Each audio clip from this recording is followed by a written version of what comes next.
Chapter 6. The Role of Expectations. Chapter 5 of the General Theory, Expectation as Determining Output and Employment, is in the main both sensible and realistic.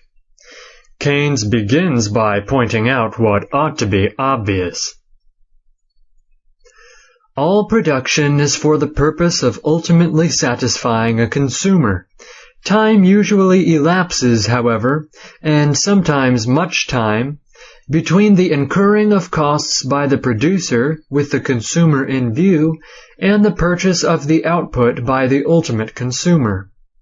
Meanwhile, the entrepreneur has to form the best expectations he can, and he has no choice but to be guided by these expectations if he is to produce at all by the processes which occupy time. Page 46. Keynes then goes on to distinguish short-term expectations concerned with current production from long-term expectations concerned with additions to capital equipment.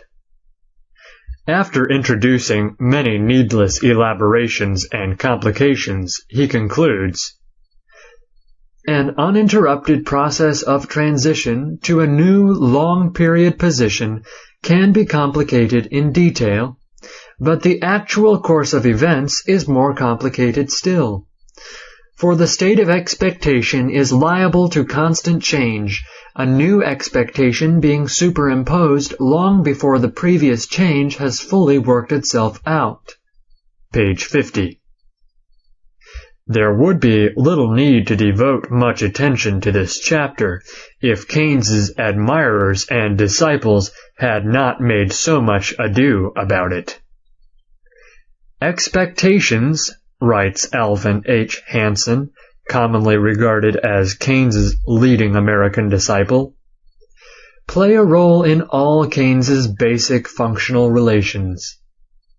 The British economist J.R. Hicks hails this as a new and vitally significant element. Once the missing element, anticipation, is added, equilibrium analysis can be used, not only in the remote stationary conditions to which many economists have found themselves driven back, but even in the real world of disequilibrium. Such a statement makes a reader rub his eyes in incredulity. It may be true that it has only recently become fashionable for academic economists to lay a great deal of emphasis on expectations under that specific name. But most economists since Adam Smith's day have taken them into account, if only by implication. No one could ever have written about the fluctuations in the stock market or in the price of wheat or corn or cotton, without doing so, at least implicitly, in terms of the expectations of speculators, investors, and the business community. And most writers on the business cycle have recognized the role that changes of expectations play in booms, panics, and depressions. It was the practice of the older writers to introduce this element under the names of optimism and pessimism, or confidence and lack of confidence. Thus, to cite only a single example, Wesley C. Mitchell, as early as 1913, wrote, "Virtually all business problems involve elements that are not precisely known, but must be approximately estimated even for the present, and forecast still more roughly for the future.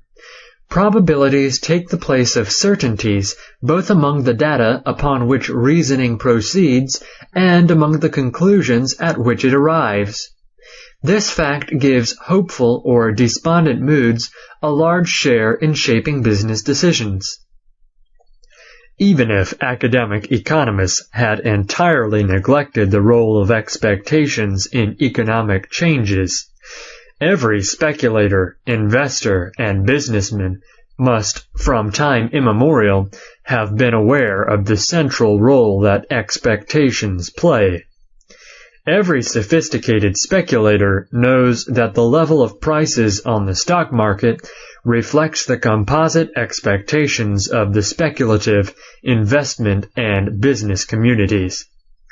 His own purchases or short sales are in effect a wager that his own expectations about future security prices are better than the composite current expectations against which he bets. Every investor and businessman is inescapably in part a speculator. The businessman not only has to calculate what consumers will be willing to pay for his product when it is ready for the market, he also has to guess correctly whether they are going to want that product at all. The chief criticism to be made of Keynes's treatment of expectations in Chapter 5 is not that it gives them too much emphasis, but too little. For that chapter is concerned with the effect of expectations merely on output and employment. Keynes should have recognized also that expectations are embodied and reflected in every price, including the price of the raw materials that the individual businessman has to buy, and the wage rates that he has to pay. One further observation, however, must be made on Chapter 5 of the General Theory. Throughout it, Keynes makes the tacit but never explicit assumption that there is nearly always substantial unemployment. He assumes that when new workers are demanded in the capital equipment industries, for example, they are always added to the total volume of employment. They are apparently drawn out of some unspecified army of unemployed. Keynes never considers the possibility that the new capital goods workers might have to be recruited from existing consumer goods workers. He never considers what the effect of this competition for workers might be on raising wage rates rather than merely increasing the volume of employment. Wage rates are tacitly assumed to remain unchanged. The limitations and nature of Keynes's assumptions, in short, make his theory of employment at best a special theory, not a general theory, as his title boasts.